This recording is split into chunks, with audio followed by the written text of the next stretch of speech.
and many others, even Brad Garlinghouse. I heard a rumor about that one. So we want to get into the dirt. We want to understand what is going through Tony's mind as he's interviewing these individuals. So Tony, Chip, if you're ready, let's get it started first, Jeff. You ready? Let's do this. I'm ready. Let's go. Welcome to On the Chain. Okay, right. Jeff, drum roll, please. Right. Let me introduce Tony. Get it going. Ready? You know him better as Thinking Crypto. Let's bring him in. Ready, Tony Edward? Boom, there's Tony. What's up, Tony? There you go. Gentlemen, great to be with you. Thank you for having me. It's great to have you back. It was been a year and a half since we looked you up, and it felt like 6 or 8 months ago, right? We were talking pre-show there. Yeah, I swear it happened like earlier this year, but it's been over a year. Time flies. Right.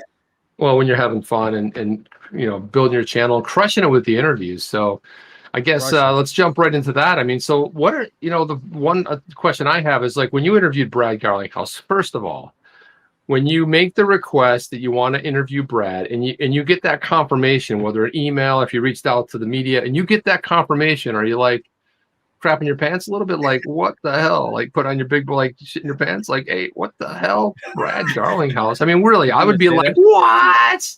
Yeah, it is a mixed bag. Yeah, you get that excitement, but it's also that nervousness. Right I have to admit, I was a bit nervous interviewing Brad because there's also a lot of things he can't touch on. I don't want to say the wrong things or push too much. So it's finding that balance. I was a bit nervous interviewing Brad for sure. I liked your first question. So tell me about the SEC lawsuit. No, you didn't say that. You were very cool about that. You were out of the gate. That's perfect. Oh, that's right. You can't talk about that. Okay, next question. What's going on with the 3-letter agency that's suing you? That's suing you. Settlement or no settlement? Go.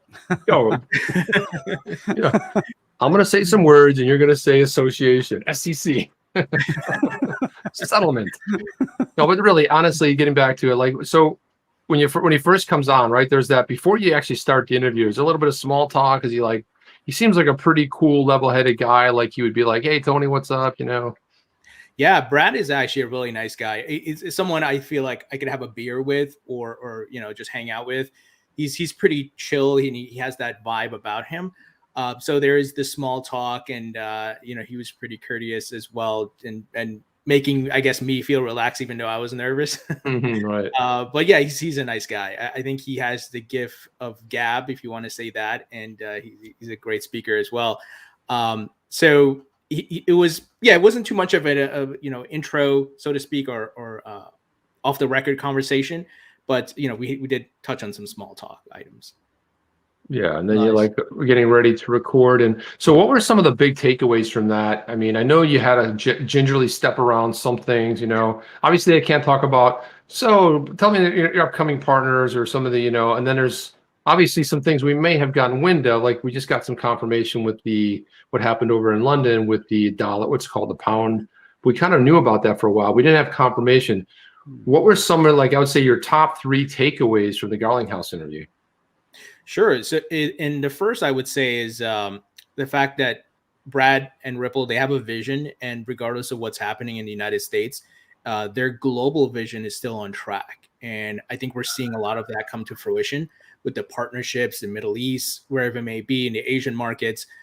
So I think they are still on track. And while they are frustrated, it's not slowing them down globally.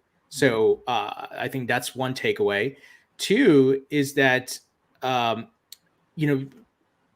XRP and its use case, they're still bullish on it.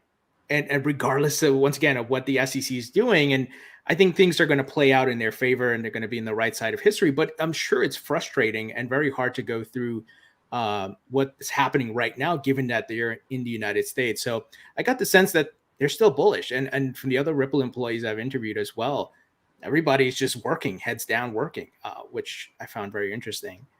That's a good sign too, isn't it, Tony? I mean, you think about the fact they could be very pessimistic and start giving. Imagine the SEC's coming after you, with these big claims and statements. They're giving them as good as they can, But did you get any sense from Brad? Some of the things that he said is that they're there. Well, I don't know. You talked much about the SEC case, but just the sense from him that they're there kind of on the forefront, protecting and defending the crypto industry.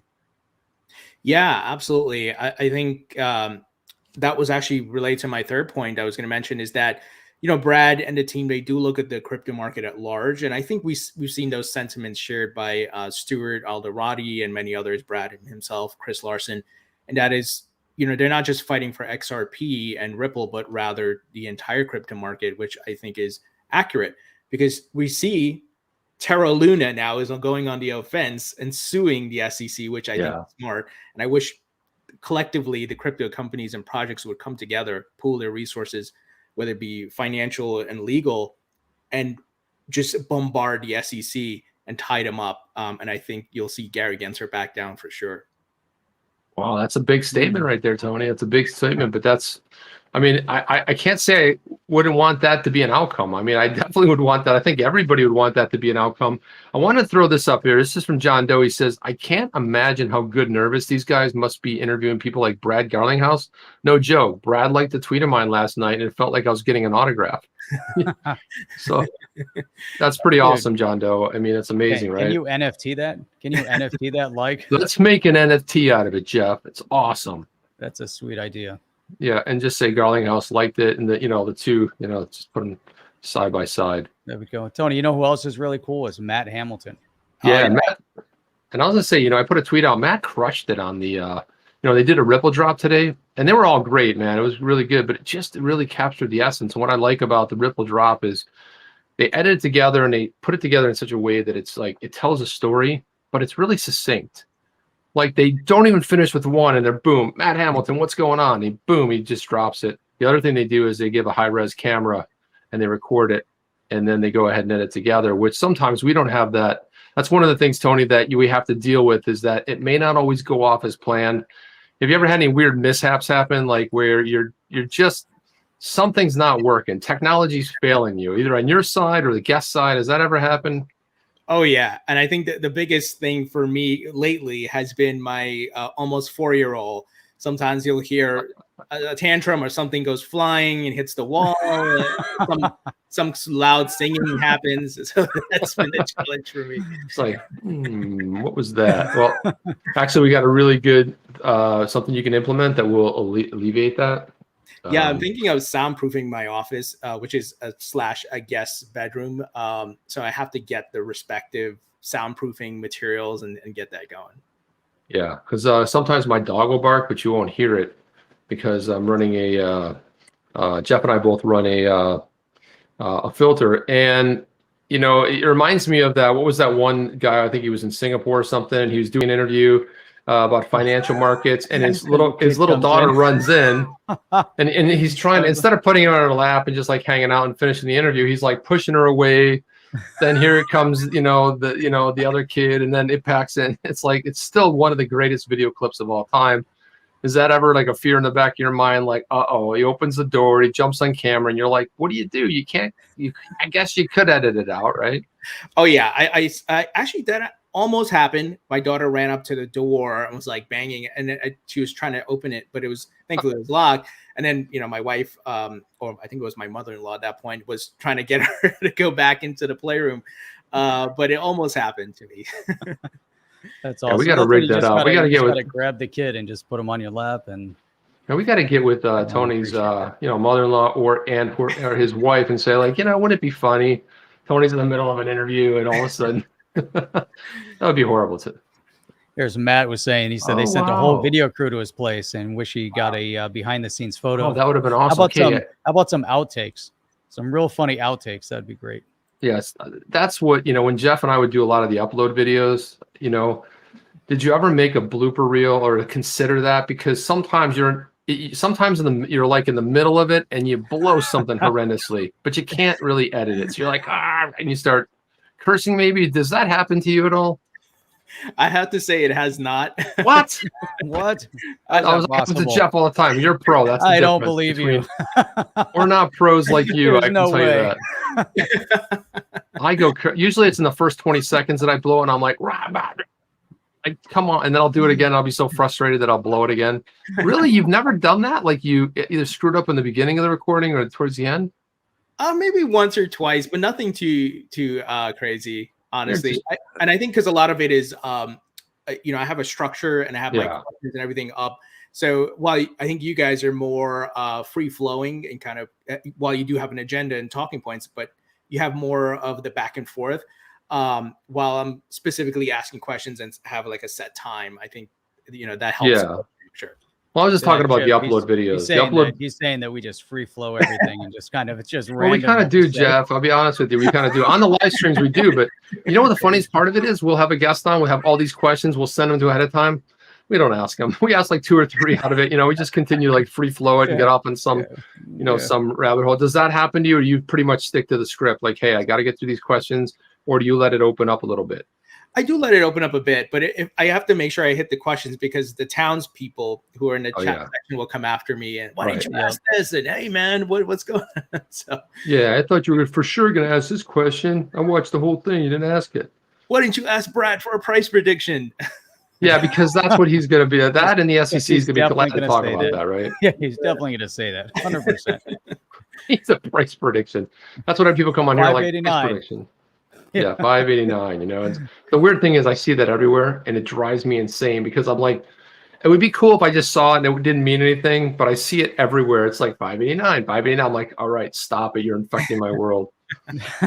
Well, David Schwartz, I don't know if you saw today, he responded to Robert about 50 grand about being paid to shill a coin. Yeah. And XRP to 50 grand. God. Yeah, we made the mistake once of putting up a video. It said XRP 8 to 10, right? $8 to $10. And the whole video was about us going, come on, man. It's like, this is probably not going to happen, but this was somebody notable that was calling for it. But so we put that on the video, like we had somebody wrote a comment, I had respect for you, man, but now you're just hypers. And I was like, well, did you watch the video? We kind of like said, hey, don't take too much, don't mind this too much. So what were some of the more fun comments you get? Because you have to deal with that too, especially when you start getting blown up the way you have, the kind of high profile interviews. What kind of comments, on the good side, or what are like some of the negative stuff that you hear from fans? Yeah, growing up, I was shy. I kid you not, going up on stage or giving a speech, I would be like cold sweating and like super nervous. But I outgrew those things, and by facing my fears, I overcame a lot of that.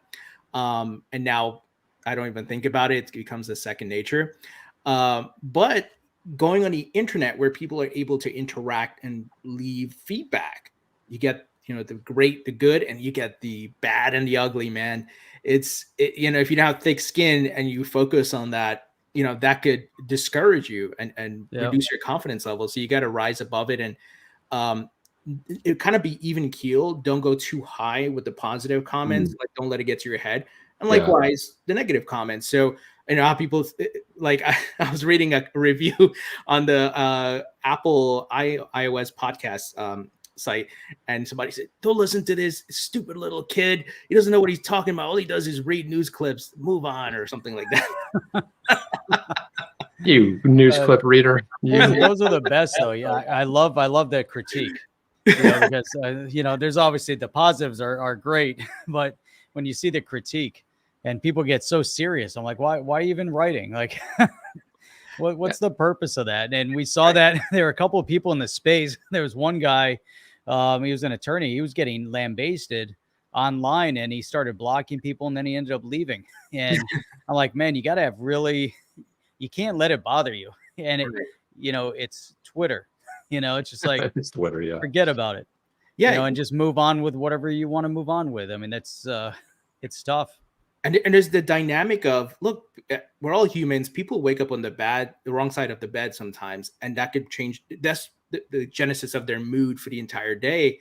And it's not that they're maybe angry at you, but it just comes out that way. And I listen a lot to Gary Vaynerchuk. He's like one of my heroes, and what he's done with branding and building a social community and online community.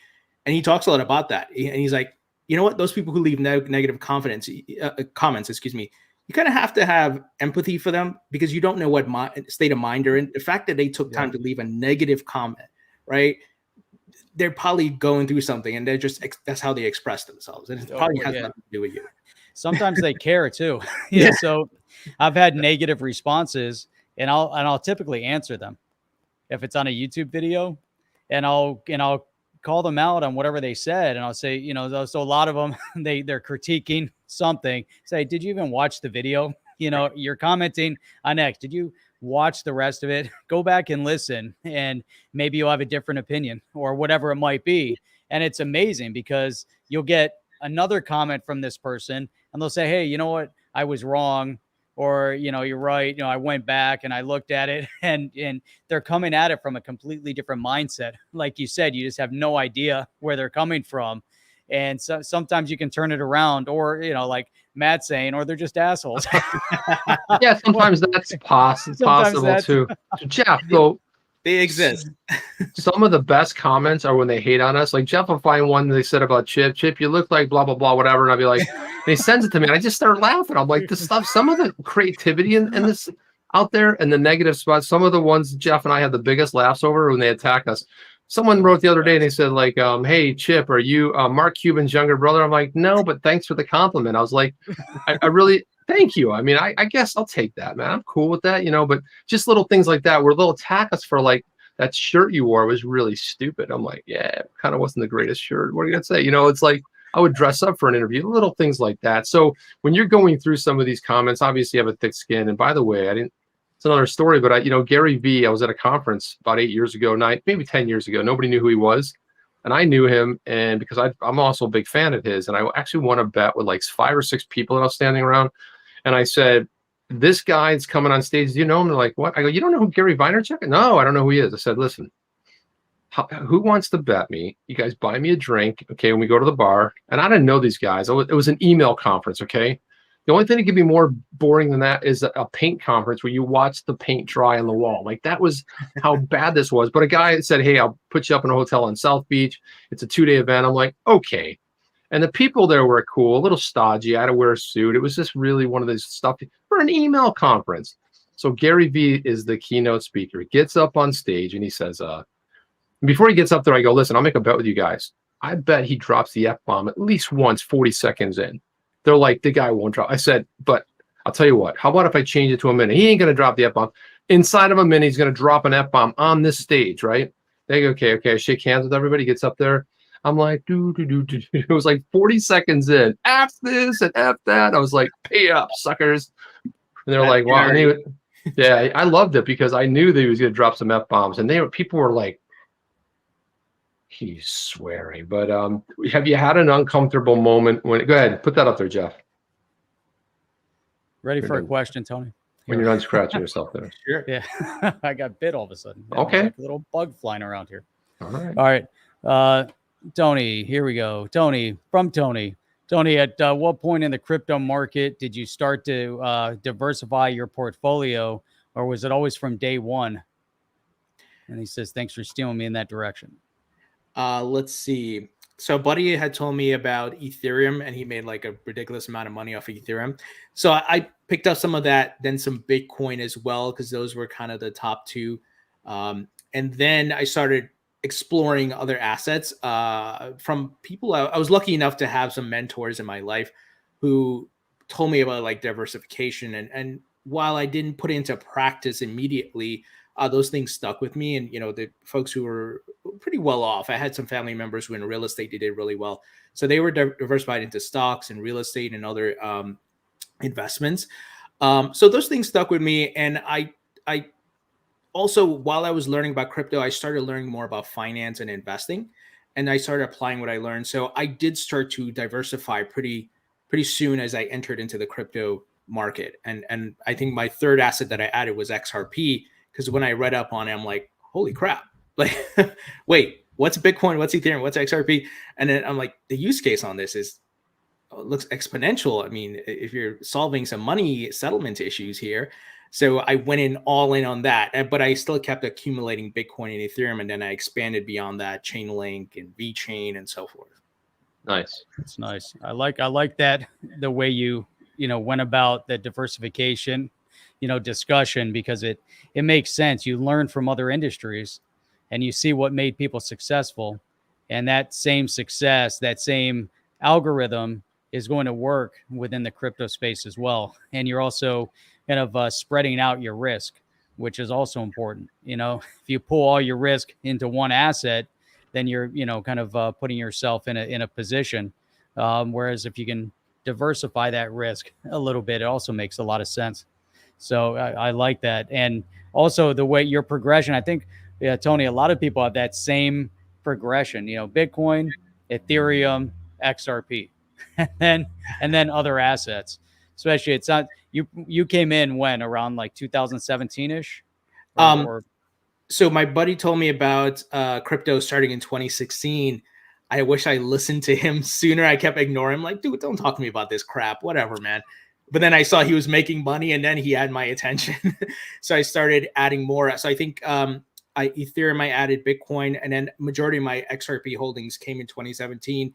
I bought a little bit of Litecoin, and so I started dabbling, right, and just exploring these different blockchains. And the majority I accumulated in 2017. I wish I had bought more, because in the run up, I would have probably made life-changing money at that point. I made money, but not life-changing money, if that makes sense.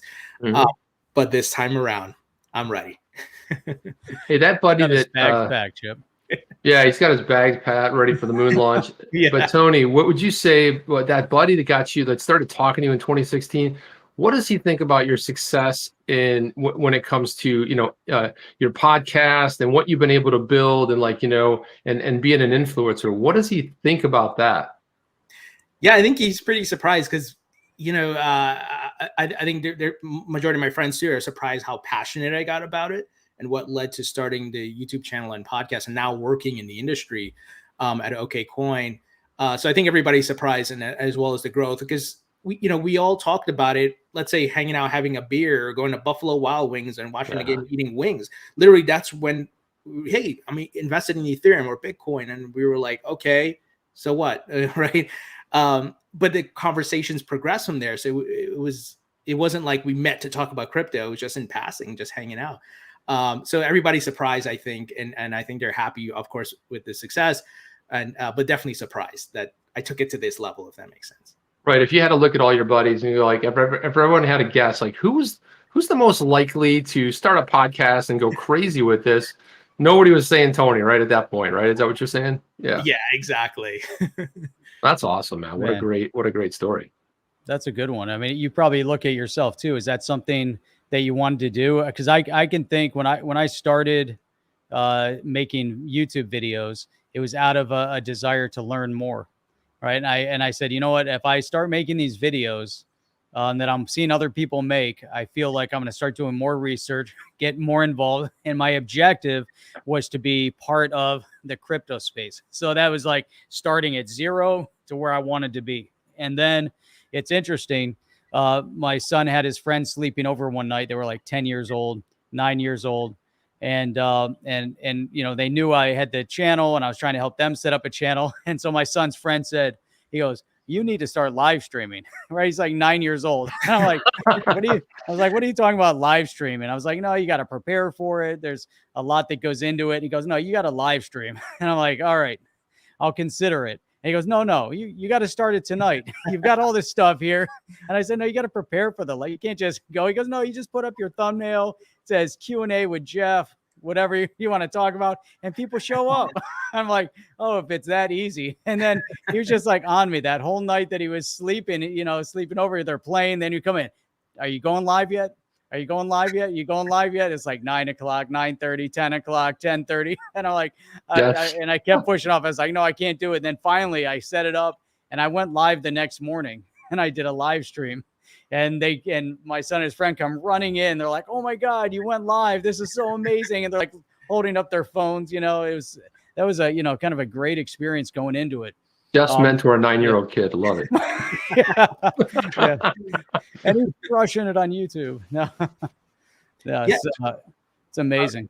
I was just going to say, similar to you, Jeff, like I have a passion for learning. I'm always curious. I think I'm also a big techie. I'm into technology. So anything internet related, I'm very curious about. But, I think that's something I try to do to keep myself relevant, whether it be from a career standpoint or making money, look, right?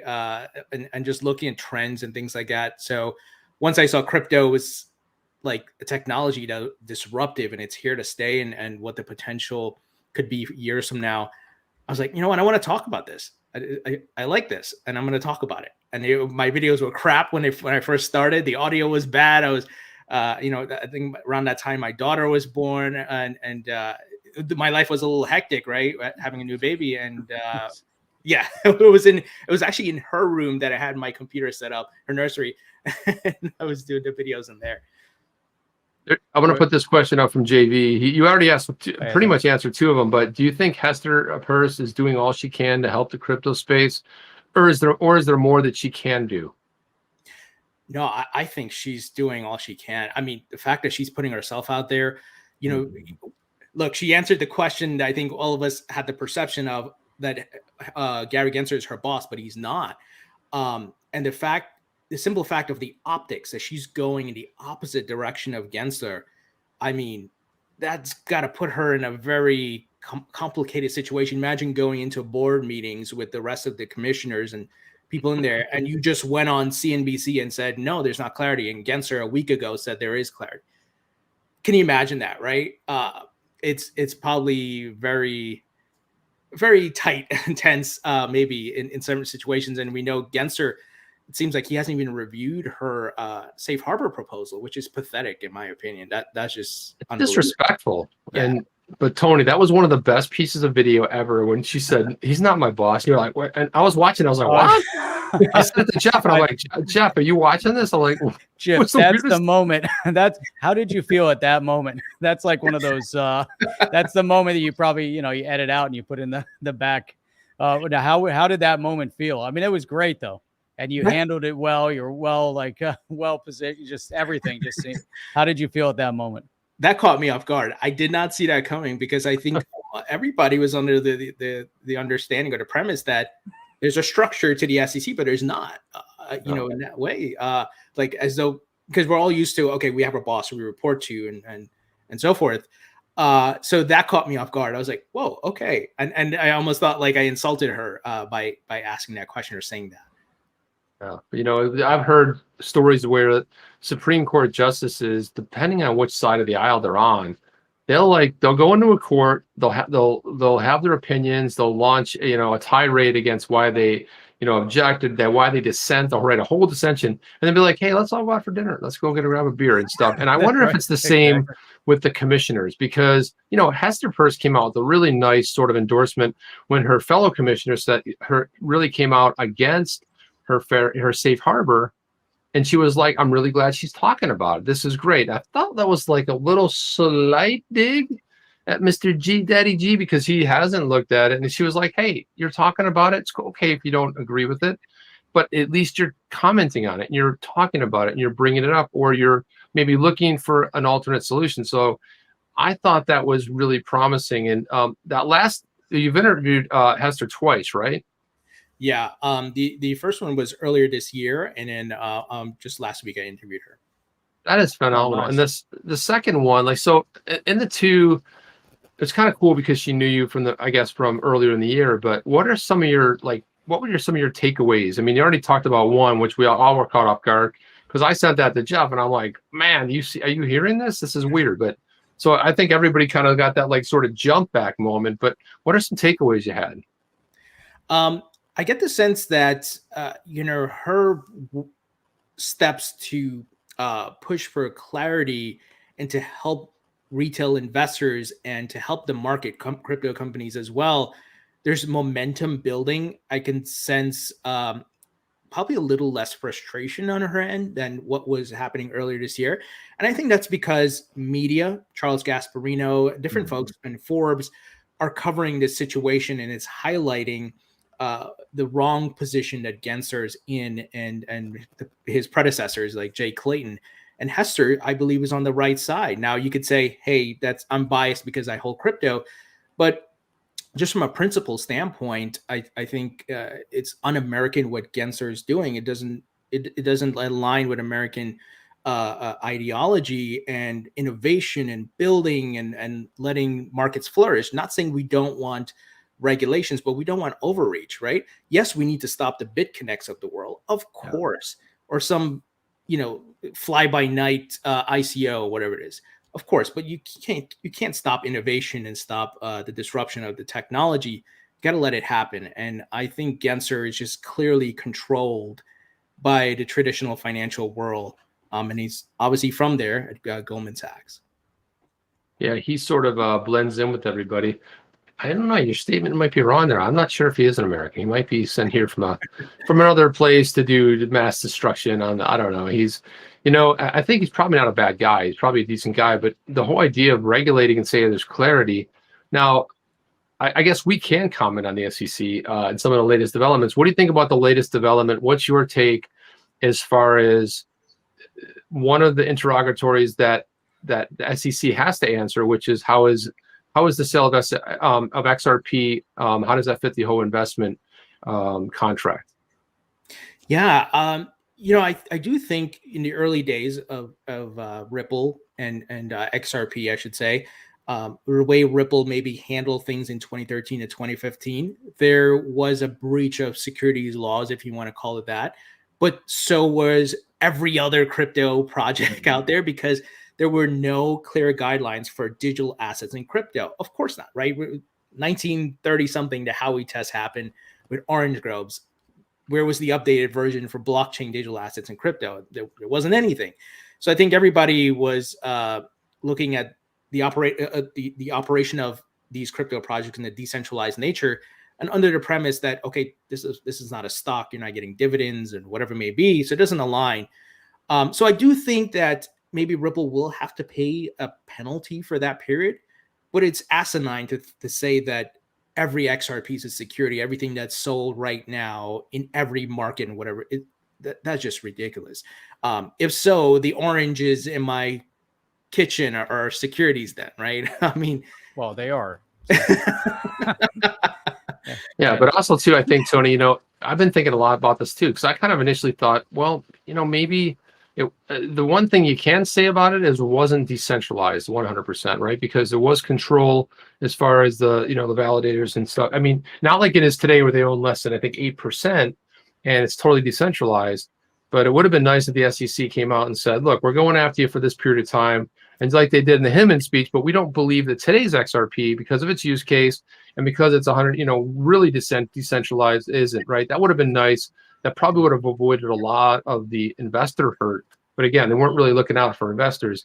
And so I wonder, I still am clashed about this, because when I go back and I look at, like, the investment contract is based on the efforts of others, you expect some sort of a profit. And it's like most of the people back then had no clue who Ripple was. So it's got to tick all four prongs of that Howey test. And the one that Gensler mentions the most is the investment contract. That's the one that I have the hardest time understanding. It's the only one he mentions. That is the only one he mentions. He doesn't talk about the other, but I'm like, if you don't tick all the boxes of that, it's not a security. And so I wonder about that. I mean, how does it fit? How would the effort of Ripple, and we've seen this time and time again, our all-time high run-up back when it hit early 2018 had to do with the rumor that maybe Coinbase would maybe list it. We got the 380 or something like that, right? And then when they did list it, like nothing happened. And usually really good news, as we say it with the XRP crowd, good news tanks the price. Well, Chip, the whole market was trending upwards too. Bitcoin, Ethereum, Correct. Everything was hitting all-time highs, and the whole market flowed. And so contrast that with this lawsuit that was filed, and then the whole kind of mentality within the marketplace became very uncertain with XRP, not because they think it's connected somehow to Ripple per se, but the SEC comes out against XRP, basically claiming XRP is a security now, detrimentally impacting that asset and individual investment in that asset. Everything is so, shaky with that. I just wanted to throw this one up because this is an important question from Silverback and a UFC fight. Jeff versus Trip. Who do you got? Well, I've been seeing you guys in person. I don't know your heights, your weight, but I mean, I don't know. Chip's got me by about 2 feet. So. but Jeff has this Tyson Fury look, so I'm gonna have to go with Jeff. Wow, man! Look at that! I won't hold that against you. Immediately. Shout out to Abby. All right, let's see what people think in the chat. Let's do it. Come on. Well, he is younger than me, so he does have that going for him. That's right. I got that on you too. Yeah, he's got that. So you got the height, you got the reach, but I've got the age. So but you also got the stature. Sometimes that's a big time advantage. So Mo Funkin, Ethereum is a finished product, but they'll release an update tomorrow before launching version 2.0 sometime within the next decade. Makes a lot of sense. Yeah, I love that picture of Vitalik when he's like 77 years old. It said, "Yay, Bitcoin!" I mean, ETH 2.0 is released. That's a great one. So Reg Mabry says DAI is targeting Congress. BitBoy's getting more people to Deaton's class action suit. How can we help? Pose that to you, Tony. Yeah. So I talked a bit about this on some of my videos. Keep tweeting, keep emailing, keep calling. If you have the capacity to make videos, do it.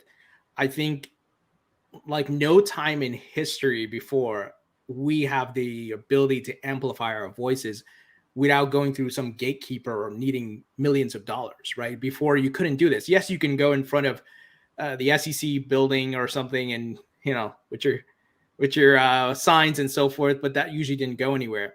But now, because social clout mentions trends and what's being talked about has an impact, and the optics is amplified 1,000 times more, right, than a newspaper article about you. Now it's everywhere. It's digital. It's permanent. Mm-hmm. It's archived on the web. I think people need to tweet, like I said, send emails, make videos, keep calling up your representatives, and let your voices be heard, because we see it. It's having an impact already.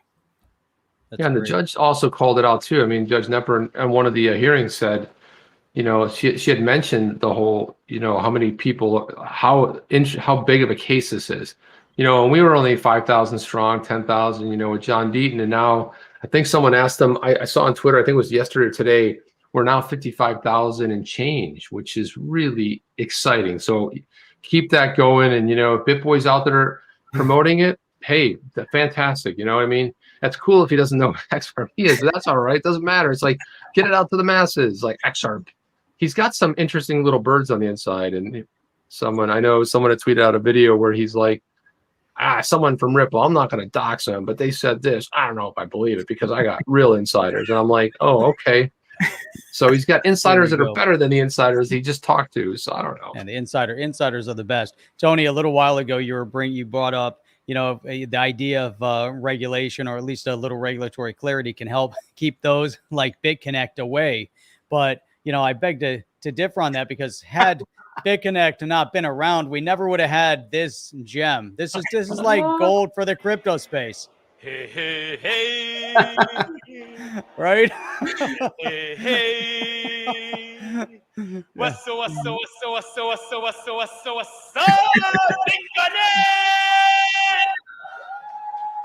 Yeah, how great was that? That was like, woo. It's mean gold, right? Man, oh man, it's almost as good as Vitalik rapping. I mean, almost, not quite. Guys, I kid you not. I don't know if it's crap. a parody account, but Carlos Mathos is on Twitter, and the tweets are hilarious. I think somebody's just taking his post some other social profile and doing a parody. Oh my god! But it is hilarious, guys. Well, we gotta get that before we go off air. And I want to thank Notorious for all our work he puts in, and the support of the channel, and support of all the other, you know, creators out there. So thank you for that, Notorious. Plus, his videos are so engaging. Although we did play one of them on here, it was like we got the massive hit because he put some song in there. I was like, it was the greatest Gary Gensler video ever. By the way, I was editing the one together tonight because I still can't get enough of the you know, when Kennedy is interviewing him in the hearing, and he's like, "Are you their daddy? Do you think they're your daddy?" He's like, "No." And why do you act like it? I was like, that's the greatest. I just want that in a loop. It's just a great, and that's how we started calling him Daddy G, because Daddy Gensler. Yeah, we got to clip that. And I was like, was having a little bit more fun with the editing and some clown music in the background. So it was really cool.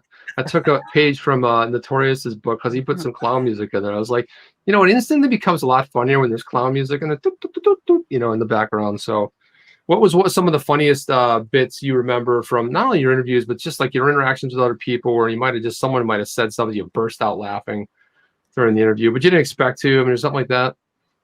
Boy, I don't think I've burst out laughing at anything, honestly. No, I don't remember you doing it because I watch all your videos, obviously most of them, and I don't remember you like just going like busting up.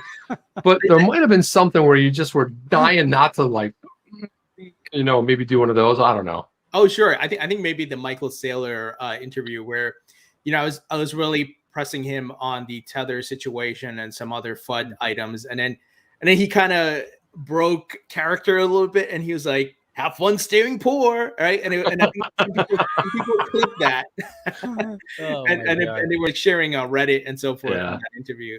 So I didn't expect Saylor. He's a legend, man, and the fact you got Saylor is amazing, right? I mean, it's like he's all in on that Bitcoin. What's he up? We're 6 billion now, 7 billion. I don't know. I lost track. Yeah, look, I know he's a little bit of a Bitcoin maxi, and that is Metcalfe's law, I think, playing out where people are monetarily incentivized to promote their network. Of course. But he's a very smart guy. And if you study his background, the moves he's made in being early with Amazon and some of these other investments, I think he's once again early ahead of the curve, and it's going to pay off really well for him. Yeah, it's already paying off huge dividends already. Rob McDermott saying, Tony, I for one want to thank you for your consistency and authenticity. The last year, what I've been watching of your channel, great conversation, and really outstanding. It's great to see the impact that you're able to have on people. It's outstanding. And that comment right there is like, it's like, they always used to say, if you write a letter or one phone call, that's worth 5,000 or 10,000. And so that echoes across the community. You're well respected because, you call it as you see it, but also too, I think you're very fair in the interviews too. And go ahead, Jeffy, take that. Bullzilla. So we got 3 legends, Jeff, Chip, Tony, much love. Good to see OGs holding it down, and a big shout out to CKJ as well. CKJ, I hope you're recovering, man. I know you got into a bad accident, so I hope the ribs are recovering. I know you got. What's that noise? Oh, what just happened there? Bullzilla disrupted. Thank you, man. Thank you for that massive support. But I hope you're feeling well, man. Drop it in the comment there. See how you're doing, because I know I can't watch everyone's tweets all the time. I'm too busy making my own and hammering Gensler today. That was like, I've said a couple tweets out there that just were. It's perfect. I don't say they're mean-spirited, but let's just say if someone misses the mean tweets, they can just follow me once in a while because I'll let them have it. One thing Jeff and I always say is like, Tony will get whoever he goes after. I'll go look at something, and this is the greatest thing ever. So I'll be like, Tony's always the first one. He goes, so I'll go look at like someone puts a post up and they say something like, oh, that was kind of weird. Like I was looking at Armstrong, from Coinbase, and then like the first one, hey, he goes, hey, come on, come talk to me. I want to talk about this, and this. I'm like, damn it, he's always the first comment. You can't even get to him first. He's always the first one looking for interviews. A lot of those pay off because they read them. They're not, Oh yeah. Think about it. Email, that could easily go into spam, or people get flooded with so many emails. But on Twitter, it's like you're almost directly talking to the person, right? Yeah. Because they are part of the social ecosystem. Is you want to see who's liking and commenting, because there's a dopamine effect, right? If you go on to the basic human nature of this, so it works at responding. People, they read it, may ignore it, but you're getting right in front of them. Yeah, nice. And I was going to ask you another one too about Giancarlo, because one of the cool things that Chris Giancarlo, I think he authored that paper, I want to say maybe 2 years ago, but it was really phenomenal because it really should be studied more. But he talked about why XRP is not a security, right? And you're talking about, was it the CFTC chair? Yep. Pretty amazing, right? I mean, it's pretty glowing, but his article on those points, because he's another one that I feel is like a first-class act, like just as far as like, what was it like? How did you find him and talking with him and, his demeanor? He's a great guy. And I'm also just a little note about him that you guys might have seen in the interview. He's part of a band, and they're going to be playing, I think sometime in November. So I'm hoping to go see him. That's awesome, man. And then get a signature on his book there. But he's a great guy. I think he's a forward thinker and looks at all things. and I think he's reasonable. You know, you look at some people in the regulatory seat or in Congress, some people are just unreasonable. They almost can't open their mind up to think about other perspectives and things like that. I think he gets it. And this was even when he was in the chairman seat, he was saying we need to work around this asset class. We need to provide clarity. So he gets it. It wasn't like, right, you know, after he left, then he was bullish or whatever, maybe, or whatever you want to call it. But he was trying to do the right things and move the needle for crypto while he was in office. So I think he's a great guy, and I'm hoping to go see him and his band. Well, you'll have to report back, or at least if you do, maybe get not only a picture on Twitter, but maybe a little short video of the band, because I'd love to see that. I mean, you know, it's something you would want to cherish and watch. And what kind of music did they play? Did he say? Boy, I don't remember. I'm sure it's rap. Yeah. It's rap. Yeah, it's probably rap. Probably polka music or country music, or you know, who knows what they play. I don't know. Well, he's got the stage name, Crypto Cat. Crypto Cat. Oh yeah, I heard that. He's probably like, you know, he's probably like one of these things that plays the guitar behind the neck. I don't know. He's a drummer. Is he a drummer? Did he tell you? Or if I'm not mistaken, boy, I forgot. Oh man! Come on, Tony. These are the things everyone wants to know. They're probably a cover band for Cherry Poppin' Daddies or something. Cherry Poppin' Daddy. There you go. So I want to put this up. This is cool when we hear from people like this. So X Precision Beats, he said, Jeff, Chip, and Tony, love what you do. I watch every day. Don't say much in the live stream, but always lurking. Thanks, guys. And I always like when somebody is watching, because, again, a lot of people just want to listen. You know, they don't always want to chat in the live stream.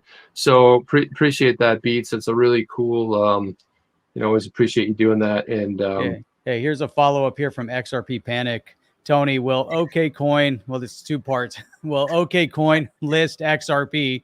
And before you answer that one, are you wearing pants when you're interviewing people? Well, I have to say, there's probably a couple occasions where I wasn't wearing pants. I was just in my boxers. But I would say 90% of the time, no, 95% of the time, I'm always wearing pants. Oh, so this is interesting right here. Yeah, well, that's what you say here. Right. Yeah, that's what you say here. But I want to throw this one up here. So I said I had a few beers with Tony at the New Jersey meetup. Get a few beers and Tony. He becomes a party animal. Ask him. I'm going to ask you. That's come on. Tell us a little bit more about that, Tony. Let's hear a little bit more about that. Well, you know, look, I am a happy drunk. I would say that. You know, I'm not looking angry or a douchebag, but I have fun. I can hold my alcohol for the most part, knock on wood. And yeah, yeah, you get me, have maybe after 10 beers, you know, I'll do some fun. 10 beers, holy crap. Yeah, we got a party with Tony. Jeff, we're flying up to New York, watching Christian Carlo and his band, his polka band of Merry Mates, whatever they're going to play. We're going to wear, you know, we're going to wear like polka dot shirts and stuff, and we're going to have a blast together. Oh, I did want to answer that question. I forgot to answer about OKCoin. OKCoin, XRP. Yeah, so they're reviewing it. Obviously, I think a lot of people are like, hey, why aren't the exchanges listing? And going to work for a crypto exchange, I see how the sausage is made, so to speak.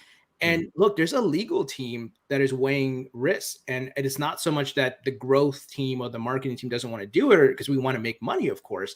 It's these folks are weighing the risk because the SEC has put uncertainty out there. So the person to blame is the SEC. So I know some people are very angry at exchanges, but it's not the exchanges. A lot of these folks don't have money like Coinbase and legal teams the size of Coinbase to fight this. So just think about that. And I think once we have some clarity, I think more exchanges will list XRP again. Interesting. It's good. And hey, big shout out from Crypto Eddie there. She's lurking. She's lurking. And then we've got a professional lurker, crypto. I love the lurkers, man. When the lurkers speak, Jeff and I, Tony, we're listening to you guys. We want to know what you're saying, what you're doing, and all that. And I'll throw this one up there. Brazilla, Chip, and Jeff, way to go! Best channel on YouTube. And I will say this: that if it weren't for Brazilla CKJ, he was the one that encouraged me to stream. He's like, Chip, you'd see me in the cab. So I have a lot of affinity for that because he said, Chip, you ought to start streaming. Why don't you start streaming? And I was like, what? So, and that was really, honestly, that was the nudge I needed. And I said, okay, I'm going to try to do this. And then I laboriously worked on a video that was about 3 minutes long for about an hour and a half. So, and that didn't work out so well. And so I was like putting them up there and doing that. And the one that broke, at least when I was solo before Jeff and I joined forces, shape of, remember the Wonder Twins, shape of a giant hammer, hammering Gensler. There you go, Daddy G, take one, right? Take that, Daddy G. Daddy G. And then, so before we That, do Daddy it, G. oh, he's getting a little sleepy there, Oh. Jeff. Wake him up, Jeff. Give him the hammer. Give him the hammer, Jeff. Hammer time. Yeah. So back then, and I was like, I remember I went to that crypto cafe up in West Palm Beach, and then he played a little bit of that, and that kind of like really kind of like, I think I got my first couple of subs off of that just because.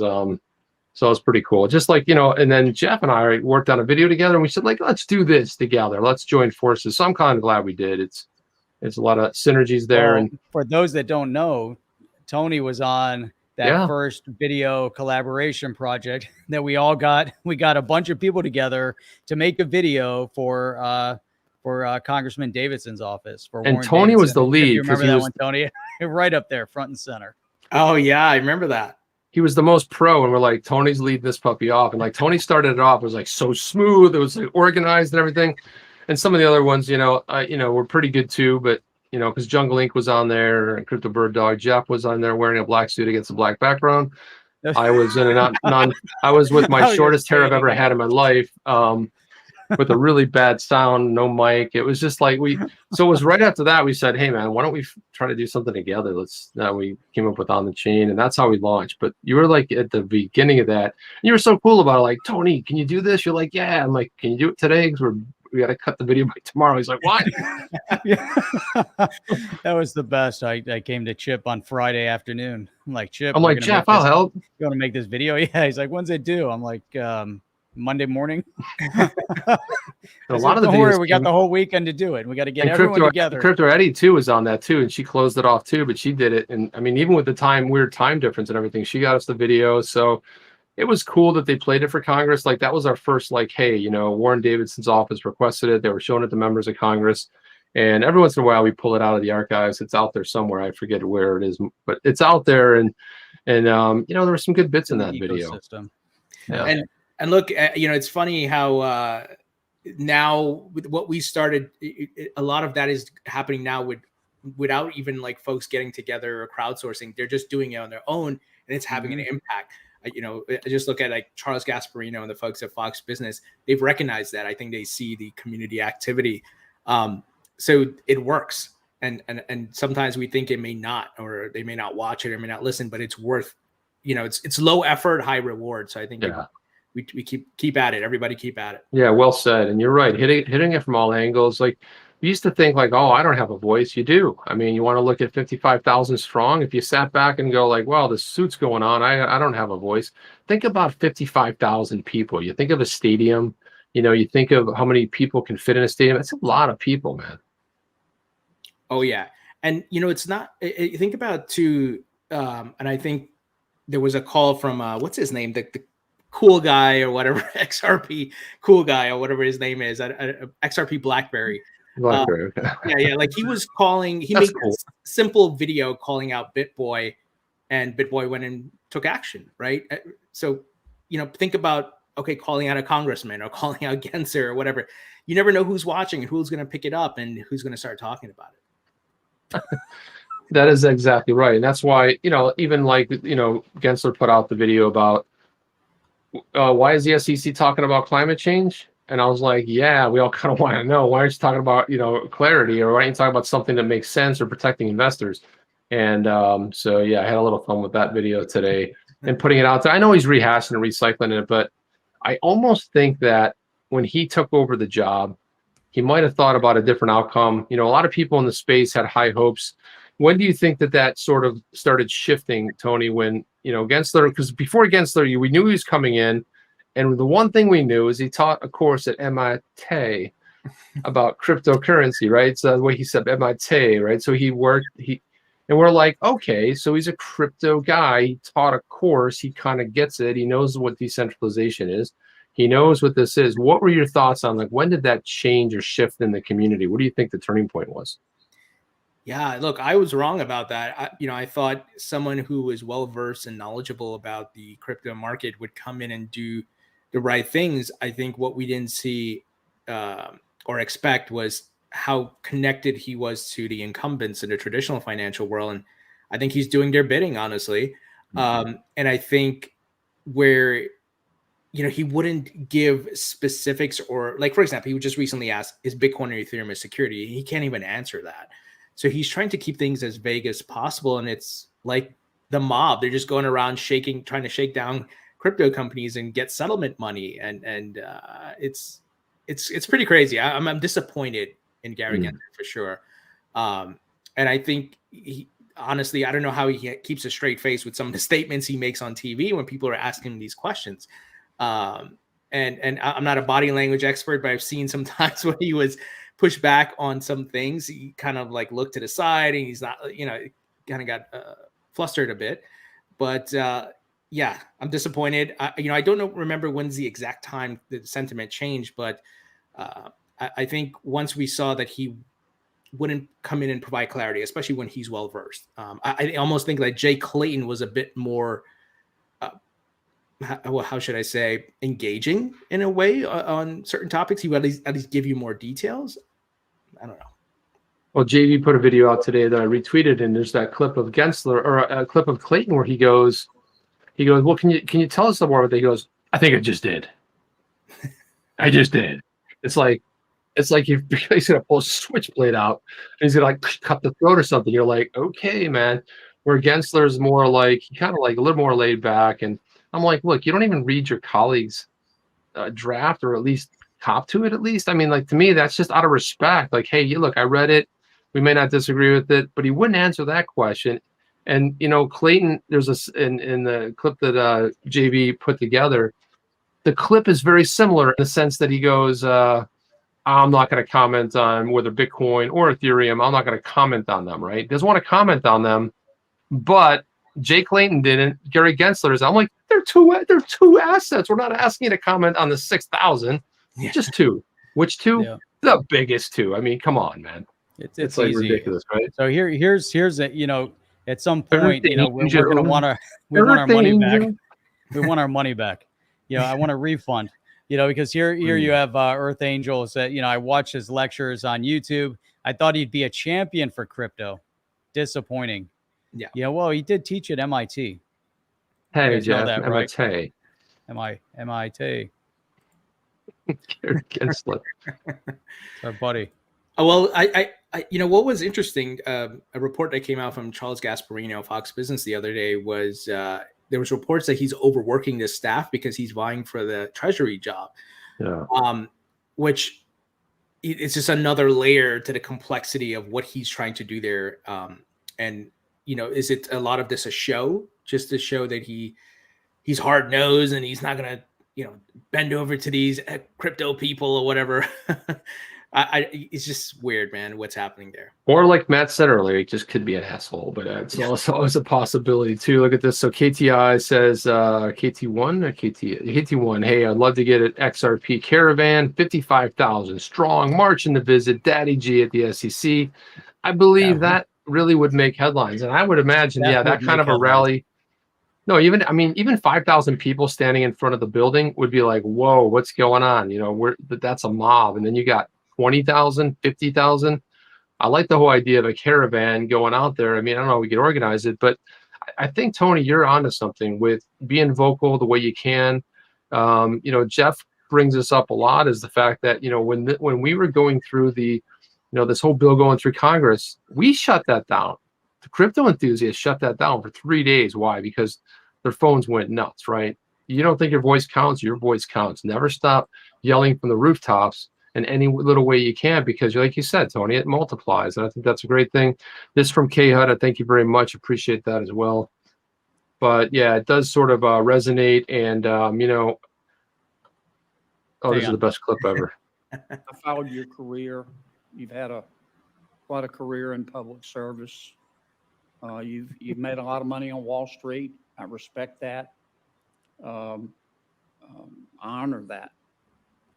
But as to the people and the companies that you regulate as chairman of the SEC, do you consider yourself to be their daddy? No. Then why do you? Why do you act like it? No. No.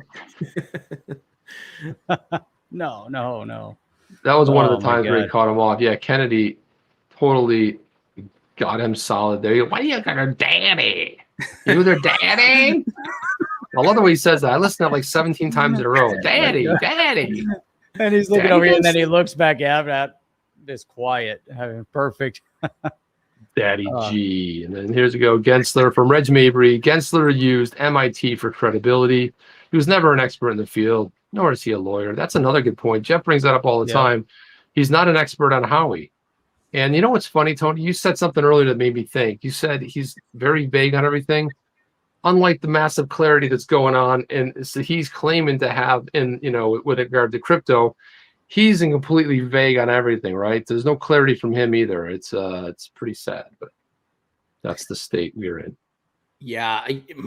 My hope is that, I don't know, I have to read up on this, but can he be kicked out of that chair and Hester Peirce becomes the chairman or chairman? Oh, that would be amazing. She deserves it, man. I mean, God, if she was leading the charge, oh man, I'm telling you, man. Gensler is an expert on howdy doody.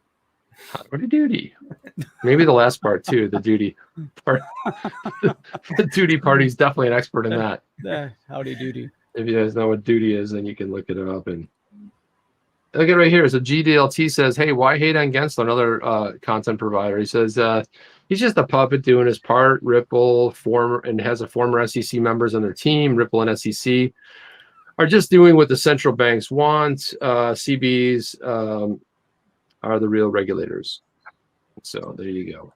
Well, yeah, I think certainly there's some truth to that. Like we talked about Goldman Sachs, JP Morgan, the banking world, that certainly they're going to get disrupted by crypto and all the things that are happening. So we see a pushback there. But I think what we would hope to see and what we strive to see in our politicians and folks who hold offices is that they represent us and not campaign donations, or their campaign donors, I should say.